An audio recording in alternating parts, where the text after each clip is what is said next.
Les lotos ont une jeune fille. Azo préféré abimana papa moko boya bala, papa moko boya zana mbongo. Abimana mibali par exemple 5. Abi déjà que par exemple Claude ensemble la robe, Félix ensemble la kabelo. Ayo kolinga o récolter kaka. Eloko oyo zolo na lelo, je ne pense pas. Abimana ba papa mikolo boye boye.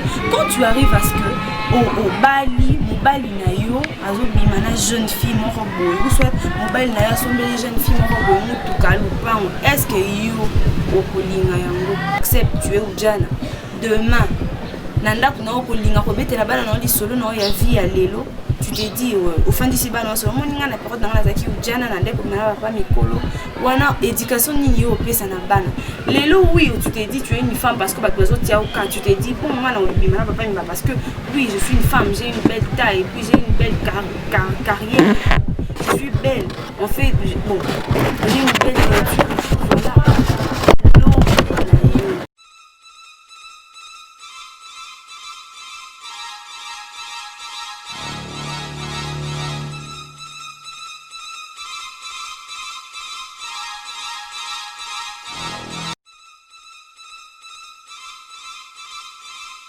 Mbote wende kubandi bino ba ebomesa na kolanda biso na CHD TV en tout cas et ça la biso toujours va bien mon robo ceux qui besoin continuer ko s'abonner ko partager ba lien na biso ya monde mte ça que CHD TV continue toujours ko bimisa la bino biloko ya mali ezanga humble servante na bino Divine Tiala na chaîne na bino o bomesa na kolanda ba émission éducative ba émission o ça la que beau changer ma vie, beau changer ma comportement, mais sous ça pour honorer tes quoi. En tout cas, beau continuer à s'abonner, à liker, à commenter, surtout pour partager. Na émission na biso ya lelo moi Simitombola avant to bande yango na ko saluer na notre présence et à le combo de tout sponsor officiel et à CHD TV et puis Maman Chantal depuis Château Rouge. Merci beaucoup na Onyo Sobolo Sala pour na CHD TV et continue toujours pour avancer. Na saluer pe présence et avec nous sur Bazo Landabiso na Zurich, Ange Okumba et puis Salon Florine à Katia Zurich, sans oublier Africa Shop Méthode des Mamans Fatine à Zurich. Merci beaucoup na bino bay pour Mesana Landabiso depuis Paris. Na saluer présence et à Claude Bengo depuis Lausanne et puis Rocky Mavinga depuis Paris et puis sans oublier Rico Mukendi depuis Chartres. Bino ba ebo mesana ko sala que moi Simitombola etalama toujours bon continuer à partager ba lien na ngoyo ngondi mu sala que to évoluer to avancer peut to bimisa bino biloko ya malonga lelo na moi Simitombola to kolobela comportement ya ba fille ya lelo et puis responsabilité na bango ceux qui bazo comprendre yango ou pas. Mais avant tout bande yango na ko saluer présence et coordonnateur et CHD TV Dim Kinkela, merci beaucoup et puis sans oublier Gloire Kinkela na sima ya caméra mtazo sala kebo zonga kitoko lelo boye na banda kuna pile. Lelo to kolobela responsabilité et puis comportement ya ba fille actuelle. Tozo mona makamozo lekana na mboka lelo eza pasi ezo sala pasi ezo déranger mais on n'arrive pas à comprendre ni ezo pousser ba salaire mais na ba descendre sur terrain sur sala qui ba avis ya bato tozwa qui on a essayé un peu de revenir ba idée nyonso wana poto yeba ni ezo sala que ba fille ya lelo ba se comporter bon. Premier point nous allons parler ya ba fille oyo babimahana papa mikolo. Papa mikolo, ça fait mal, ça dérange. Vous voyez que papa bato bala na ye comme musicien moka lobaka papa bato bala na ye azozwa yo mushina ou soit te réserve et azozwa yo net mushina na moko. Déjà dans la vie, une personne, il faut avoir la vérité ou à défendre. Pourquoi? Parce que une personne oyo oza la responsabilité oyo il faut défendre. Pourquoi j'ai dit ça? Parce que dans le monde de to vivaka toza na côté positif et puis côté négatif. Déjà na nyonso to salaka il faut to yebaka que vérité ya likambo nyonso ezali. Déjà, une femme, oyo, une femme où elle se respecte, une femme responsable, il faut à vivre différemment. Pourquoi différemment? Parce que il faut attendre un principe. Une personne qui a de principes dans la vie, il faut attendre différemment. Les autres jeune fille, elles ont préféré abimana papa moko boya bala, papa moko boya zana mbongo. Il est plein aux as, il a de maisons. Mais fille wana yé kukuta papa na kaka na période où le papa na azana mbongo. Kukuta papa na kana période où azana musala.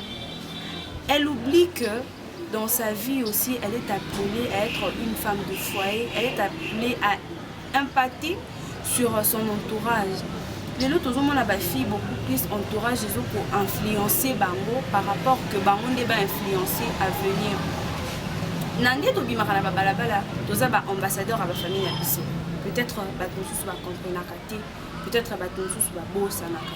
Toza ba ambassadeur ya ba famille na biso. Pourquoi ambassadeur? Parce que tu as reçu une éducation où ils ont définir directement case départ na yo et sika oyo muti. Beaucoup de femmes ne comprennent pas cela, beaucoup de femmes n'arrivent pas à concevoir yango. Je ne pense pas que na ba famille to mutaka ba parents ndé mutu batinda rabiso to kina kusala buzo. Parents nyonso botaka mwana na ina idée, mwana na yakola atanga asunga ye. Yango nde ezaka but ya éducation ba parents ba pesa rabiso. Mais le problème est que ceux qui tobimi libanda, beaucoup de filles changent leur mentalité, na influence au bazo recevoir na bas. Pourquoi influence? Parce que mutu o baza responsable, aza mutu moko boye faut azala na influence positive na entourage, influence positive na baninga, influence positive na batu nyonso oyi azo côtoyer. Nde mutu salara que mutu wana ba juger d'une manière ou d'une autre. Les lots, tout le monde a papa Nicolo, ça fait très mal quand on en parle parce que, et comme il y a un peu qu'on soit en pleurs dans le cannabis, que mon tournion ça doit vivre parce que Fazana papa n'est pas boya Nicolo, oyo, après ça qui est bongo, oyo, à ça la Kenyon sort, oyo, à ça la que, azana ba iPhone, azana ba Gucci, azana la ba Dolce Gabbana, ça la boya, ça la boya, ça la boya. Et puis on a remarqué aussi que les jeunes filles bazo préféraient s'investir dans l'anniversaire. Comment l'anniversaire? Abimarana Nibali par exemple 5. Et puis déjà que par exemple Claude ensemble Belanga, Rob, Félix ensemble Belanga, Kabelo, Richard ensemble Louelinga Salle, Patrick ensemble peut-être gâteau d'anniversaire. Et puis Azo continue pour vivre bon vie, on est comme on dirait moi habitude mon robot. Ça n'honore pas, ça fait mal quand on en parle. Papa wana oyozo bimane lelo. Et si ka bandela ba passe na ye, tu ne sais pas. Et si ka oyo abanda ba vie na ye wana soka za kamuta kisi soki ndenge nini, tu ne sais pas. Directement yo kokuta na bonheur wana parce que camarade na yo azalaka na sac moko boya Dolce Gabbana, camarade na moko boya azalaka na lamba moko boya Gucci. Camarade na wati bakabelo a changé bakaba sorte bakabelo na mutu ya pembe ya rouge ya mai et tout comme ça. Tu te dis na pe fona kota na vie wana l'influence cet ami là azo influencer na azo ko influencer négativement. Comment ça négativement? Parce que vous voyez ba papa wana azana mwasi na ye azana bana na ye oyo eza que ba contacter en tant que père. Déjà il faut se poser cette question. Est-ce que l'eau qu'on a au sala et ça bute dans ma vie?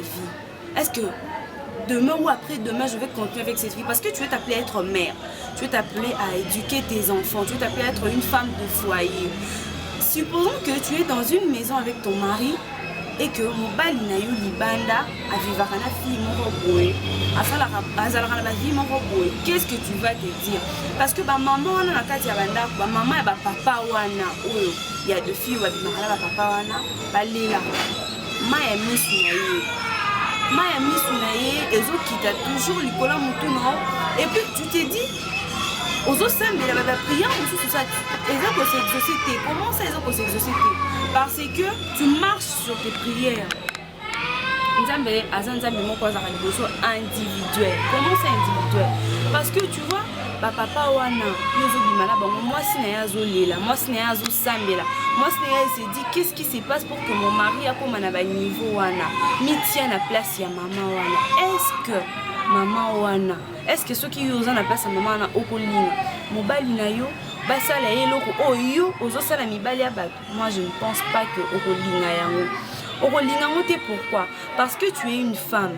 Wana mutemo ezali bendete. Maman wana baza na ndako. Ana mutema o ezali bendete. Et puis quand tu fais ça à une personne, tu dois te dire est-ce que j'ai une conscience? Parce que conscience c'est qui bon moto ya moto bakosa ngoto. Quand tu fais un truc, tu te dis, faut te dire souvent que non ça la ngo pona lelo et bon lobby. Parce que nyonso to ça la lelo et faut ta mara lelo ti. Pour récolter en moi après, nous sommes tous pour récolter en moi demain ou après-demain. Et puis demain ou après-demain, on a eu kolinga ou récolter kaka. Et là, je ne pense pas. Quand tu arrives à ce que au Bali, mon Bali na yo, azo bimana jeune fille mon robot, ou soit mon Bali na yo sont des jeunes filles mon robot, tout cas est-ce que yo au kolinga yango, c'est déplorable. Parce que on suppose que ça éducation et pas nabino. C'est ce qu'on suppose. On se dit bon si elle agit comme ça c'est parce que et pas na bango batinda kaya ça la bonne. Pas si ya vie ya lelo et ko tinda yo tout ça n'importe quoi parce que nyon surtout ça la et rattrape kabiso toujours. Ce qui lelo zo bimana papa bado. Supposons papa wana azana bana ne azana mwasi na ye et que au lieu bambonga papa na au lieu bambonga papa na okokoma na ndako na yo et que tu commences à recevoir la même chose au yo pesa na basi mususu, qu'est-ce qu'on va te dire? Qu'est-ce que tu vas te dire d'abord toi-même? Que Nzambe atikinga. Et puis non, il faut pas seulement dire que Nzambe atikio parce que oh yozo ça là et normalement tu dois récolter ça. Normalement, tu dois le récolter parce que ça fait mal, ça dérange. Comme on a maman mon colo na kasanda kuna libala une jeune fille. Oyo, elle s'appelle, elle se dit qu'il y a zana Ujana, a ko déranger foyer. Oui, oza Ujana. Oui, on accepte, tu es Ujana. Demain, nanda kuna ko linga ko betela bana na li solo na ya vie ya lelo. Tu te dis au fin d'ici bas non seulement ninga na période dans la zaki Ujana na ndeko na papa mikolo wana éducation ni yo pesa na bana parce que nyo surtout ça là ka il faut tamela biso kana c'est peut-être yoté de génération en génération ta postérité va subir la malédiction en fait. Donc il faut qu'on mette un peu pour changer le comportement la biso surtout na bakana parce que les autres dérangés ça n'honore pas. Les autres ça la bien té bozo fini ça va famille na bino bozo honorer té fait bozo honorer té ba éducation au ba parents na bino ba ce n'est pas bien, ce n'est pas bénissant, ça détruit en fait. Une femme qui ne sait pas se contenter de ce qu'elle a, elle est très dangereuse dans une femme, elle est très dangereuse dans la société puis surtout dans sa famille. Pourquoi je dis cela? Parce que au moni lelo peut-être nanda kunobino oza bat moko bokoli na vie ya pasi o vivara na vie moko boye. Donc il y a du genre kale nga on kale technique. Donc o erozu lelo yango bolia soki bolia na temps en tout cas na pokwa so beaucoup te na ngote beaucoup misika nzambe bolai. Tu dois te contenter de ça, de cette souffrance pour et ça est fortifié au sala makamoko ko ya malonga souffrance où il y a lelo etinda yote ok kobimana en mari moko bona papa moko be parce que il a une vie papa moko be parce que la vie d'abord je le dis souvent la vie est d'abord spirituelle. Yo ozo mona kaka physique ozo bimana papa batou et il a l'argent et tout et puis ozo obosana spirituellement. Combien des esprits tu es en train de partager avec cet homme là, combien des esprits yo bakomi ko appartenir na yo bakomi ko retenir yo et comme sous forme ya coutume moko boy. Tu dois te contenter de ce que tu as. Moi pantalon na wana ka kozala nango lata yango bongisi yango lata yango na nzela ya na batu bo sepela na kaka ndoza bo. Tu dois te contenter de ce que tu as pour ne pas être dangereuse dans la société, pour ne pas te détruire, pour ne pas détruire l'honneur de ta famille, pour ne pas détruire l'honneur de ton honneur à toi-même parce que tolobara mingi ezalaka oyo tosalaka bénéficiaire ya liboso azalaka yo moko nyonso tosalaka yo nde moto faut la bénéficiaire ya liboso avant bato mosusu ba bénéficier nango. Donc tu dois te contenter de ce que tu as. Osana moi pantalon na moko sepela nango, moi mèche na wana sepela nango, tambola nango, vivre nango bongo. Pas si ozomona être fortifié yo pour lobby au lukambongo, pour lobby autant à osala l'étude, osala l'étude moko boy, oza que bato ba ko valoriser yo, osala l'étude moko boy oza que bato ceux qui va moni yo. Non, bato vraiment bandoko histoire na yo ndé faut encourager à bato mosusu. Pour kozala une femme ou alingi pour apparaître té. Donc place au batambongo baza tu es là pendant que tu n'as rien. Non.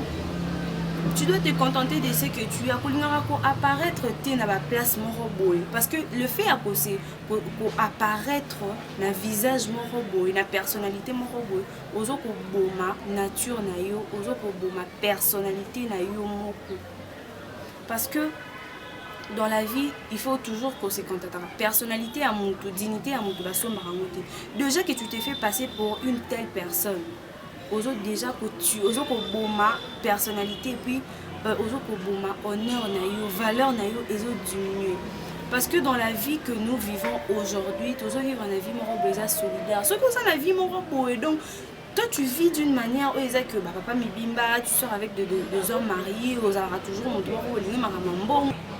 Tu es une femme, tu dois te contenter de ce que tu as pour valoriser la nature que tu as, pour valoriser ta personnalité.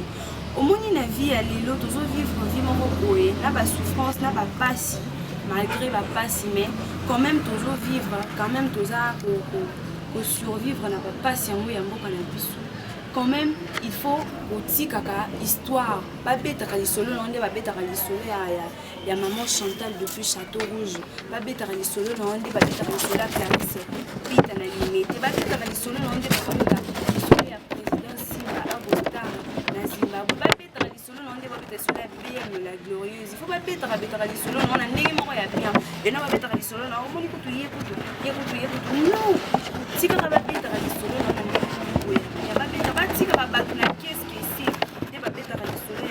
Richard Monsino na Zurich babetara lisolo na onde babetara lisolo ya Christelle Libabiston 3 fois Daron babetara lisolo na onde babetara lisolo ya ba femme oyo ba se valoriser et non kaka yo za wana kaka bambonga batata mibimbeska bandela ba pasi na mwasi na yo zalaki yo ye kaka na tango ya bisengo eza normal vie wana oyo zo menele et koki problème c'est la yo carrière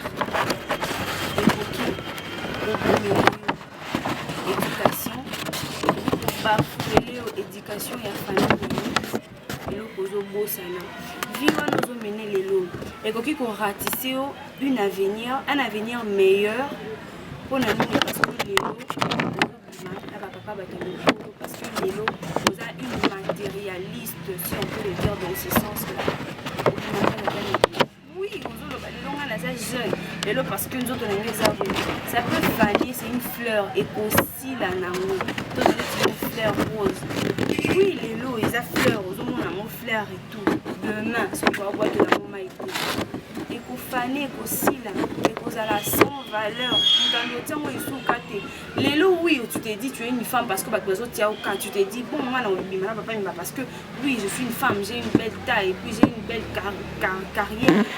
Je suis belle, on fait bon, j'ai une belle voiture, voilà. L'eau, maman. Est-ce que bah au ligne va pas bête avec son nom les qui dans mon maman a abandonné pour bimala papa mon combo. Au moni que fille voilà qui pour jeunesse non. Ça dérange, ça fait mal. Au moni vie au bimala papa va te mikolo. Moi si wana oyaye anda kwa zo sambela. La prière na ba ma mis sur les autres qui t'en là et puis ça bloque passage à bénédiction et vie peut-être oui moi je suis un raison là ça t'empêche toi avec le projet ou un projet à profiter la maman avec ta mibibana ça empêchera tes projets de se réaliser bon tu te dis bon oui il faut une maison oui et la bébé maison garantie ici là na bato l'état et l'élo il vient l'élo taxe au lobby écosile tu te dis bon oui ngana kendra ba Dubaï ngana sala rabona zo rabona bonga papa bato mikolo oui voyage ici là parce que bato nyonso oto zo mona bakomba maboma na nzela baotambola na nzela bazoloba eza te que parce que balingaki balekisa ye yango nde bakomisa bato mosusu eza parce que akendaka kosimba kisi moko boya banda kobima na batata bato mikolo parce que alingaki abanda kokoma ndeti kingandi koenviaka ce n'est pas bien parce que ye aza na pantalon wana ezobima mikolo ye parce que aza na elamba wana aza na bodi wana ye parce que asalelaka iPhone.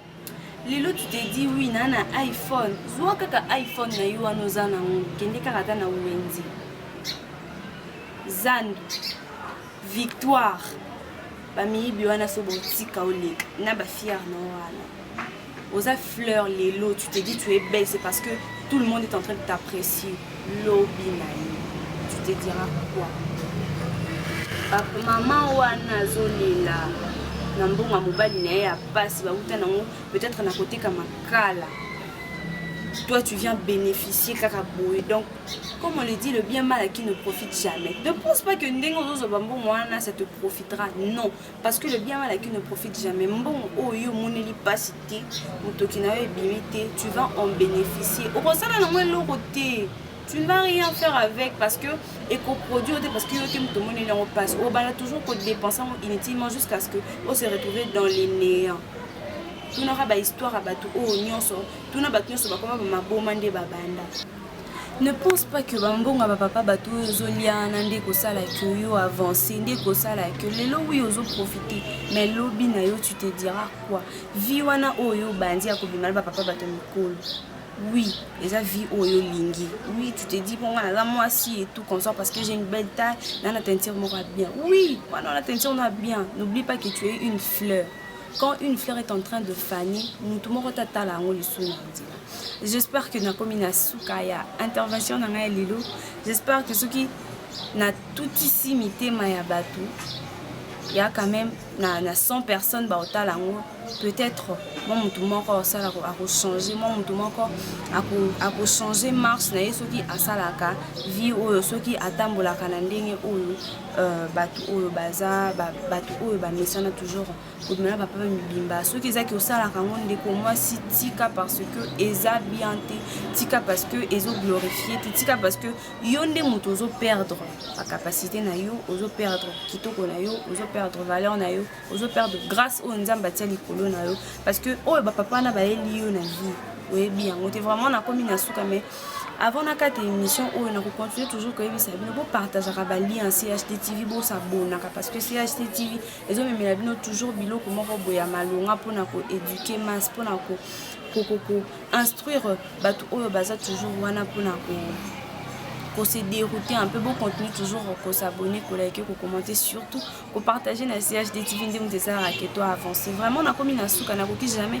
ko kata émission à lilo sans que na pesa merci na coordonnateur et CHD-TV Jimmy Tinkela et puis sans oublier caméraman na biso gloire Kinkela na ba conseil pe na ba image et ça là que ba tout monde na kitoko et pas na bango vraiment na komi na suka na kopesa merci na Thomas Jackie Charles le roi et puis sans oublier Clarisse Bita depuis Bimete et puis libanga ya suka kaka ndeza la libanga ya suka za ya boss à CHD-TV on ça la que CHD-TV continue toujours que évoluer quoi héros dans l'ombre ya CHD-TV merci beaucoup na yo boss pour na oni so ça la pour na biso bana ngana bino tokutani na prochain numéro